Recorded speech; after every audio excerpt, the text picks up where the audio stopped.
Kapit tayo mga bossing. Magandang umaga sa ating lahat.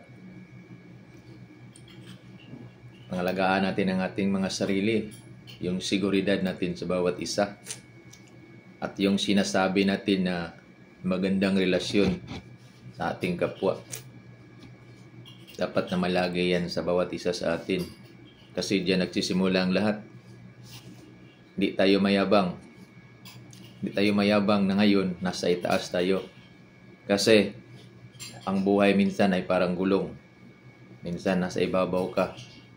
Kinabukasan, kinalaunan, nasa ilalim ka. Sino ang tutulong sa iyo?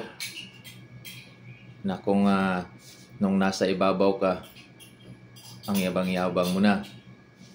Di ka na marunong tumingin kung saan ka nanggaling. Yan ang pinakamahirap. Masaklap na bahagi ng buhay. Na time na ikaw na yung may pangangailangan sa kapwa mo, hindi ka tutulungan.